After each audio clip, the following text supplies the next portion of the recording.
Salut tout le monde, capsule allaitement aujourd'hui à propos du reflux, le RGO qu'on appelle aussi le réflexe gastro-œsophagien. Alors qu'est-ce que c'est que cette chose-là? Ben c'est vraiment une condition très inconfortable, voire sévère chez certains bébés, très rarement par contre. Tous les bébés régurgitent, vous en avez sûrement un bébé qui régurgite et si vous posez la question à propos du reflux, c'est peut-être parce que votre bébé a tendance à régurgiter beaucoup, quand même des grosses quantités de lait et peut-être à chaque tétée aussi, à chaque fois que vous manipulez votre enfant. Donc en soi, les régurgitations elles-mêmes, c'est pas un problème. Il faut vraiment qu'on parle de régurgitation qui occasionne de l'acidité dans l'œsophage, donc vraiment un bébé qui va sembler souffrant, qui va sembler vraiment très inconfortable du fait de ces régurgitations et qui, justement, parfois semble venir pour régurgiter et après la tétée se tortille, pleure énormément, va démontrer vraiment des signes une sorte de détresse et d'inconfort assez grave. Alors, c'est sûr qu'il y a une fourchette. La plupart des bébés ont probablement à la fois des régurgitations, donc ça, c'est pas grave, c'est juste une question de lessive, comme dirait l'autre. Mais pour ces bébés qui semblent souffrir, qui pleurent beaucoup, puis qui semblent avoir beaucoup d'inconfort en tétant ou après les tétées, alors vraiment, parfois, il y a plusieurs choses qu'on peut faire pour leur donner un peu de confort et les aider. Puis, il faut savoir que dans tous les cas, plus l'enfant va grandir, plus d'abord les régurgitations vont se calmer.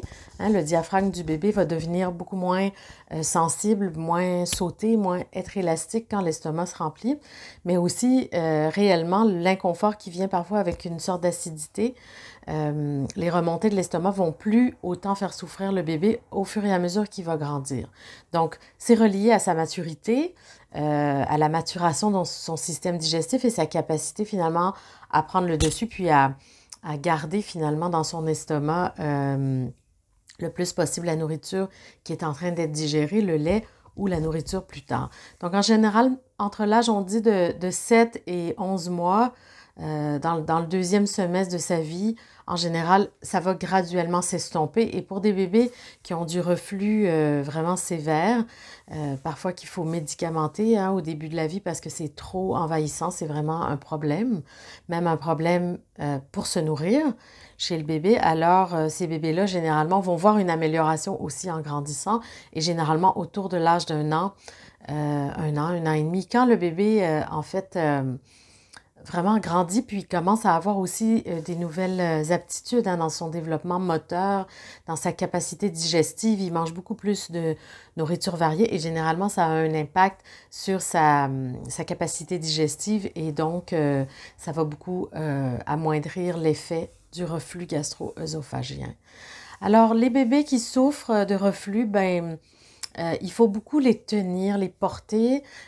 Essayer peut-être simplement de les allaiter aussi dans des positions plus verticales. Donc, un bébé en position biologique, plus par-dessus vous, à califourchon sur votre cuisse, donc vraiment assis devant vos seins.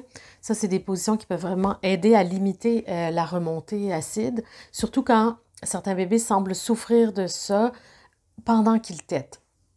Alors, c'est vrai qu'il y a toutes les réactions. Il y a des bébés qui vont vraiment vouloir téter tout le temps pour se réconforter, puis chercher une accalmie dans la sensation douloureuse, la brûlure qu'ils ressentent à l'intérieur. Donc, ces bébés-là vont chercher le sein tout le temps.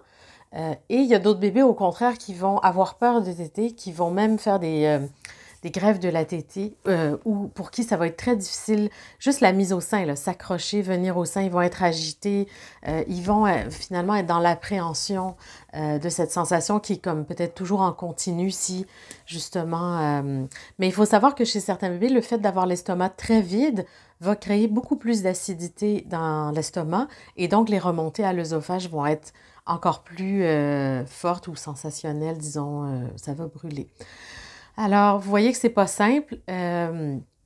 Le portage aide énormément, donc des bébés qui arrivent vraiment à se reposer en peau à peau ou en tout cas dans des écharpes, dans les bras, dans un porte-bébé. Il y a des bébés vraiment, il faut qu'ils tètent et ensuite qu'ils soient capables d'être portés jusqu'à ce qu'ils dorment. Donc, il y a vraiment beaucoup d'enfants pour qui ça reste un problème assez grave. Donc, si vraiment votre bébé pleure énormément, que vous voyez qu'il n'y a pas de répit et que les tétés, l'allaitement est compromis par son état. Alors, consultez, allez voir rapidement un pédiatre, essayez d'évaluer. Évidemment, il y a plusieurs médicaments, hein. Il y a les antiacides, il y a des bloqueurs, bon, je ne sais plus exactement les termes, mais il y a des choses qui bloquent aussi l'acidité à la base dans l'estomac. Donc, il y a toutes sortes de médicaments qu'on utilise pour le reflux gastro-œsophagien. Par contre, il y a souvent aussi des effets secondaires et des conséquences. Alors, il y a des conséquences pas tellement graves, qui ne compliquent pas la vie du bébé, mais il y en a d'autres qui vont avoir un effet vraiment réel. Alors, il faut évaluer la pertinence de médicamenter l'enfant, surtout selon son âge. Vous le savez, hein, n'importe quelle intervention vient interférer aussi avec le système digestif, la perméabilité des intestins du bébé. Donc, ça peut être plus ou moins impliquant. Il faut vraiment discuter avec votre médecin des effets possibles, secondaires, documentés et vous renseigner beaucoup là-dessus.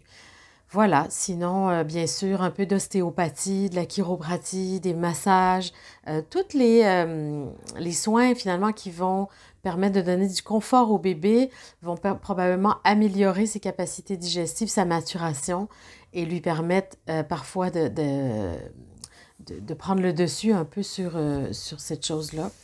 Alors, je vous souhaite bon courage parce que généralement, les bébés qui ont du reflux gastro-œsophagien sévère, le RGO, on va souvent taxer ces bébés-là d'intenses, difficiles ou exigeants, mais il faut comprendre aussi que c'est leur manière aussi d'exprimer leur inconfort et leur douleur parfois.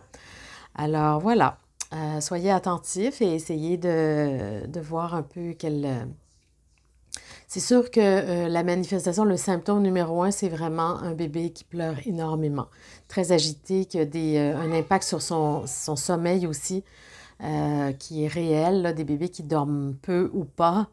Et très rapidement, après 2 semaines, 3 semaines, 4 semaines, vous allez réaliser que peut-être ce bébé a besoin d'aide un petit peu plus soutenue. Alors, voilà, bon courage, chers parents qui vivez cette condition. Et puis, bien sûr, je vous encourage à aimer la vidéo, aller voir le reste de mon contenu sur Nathalie Allaitement.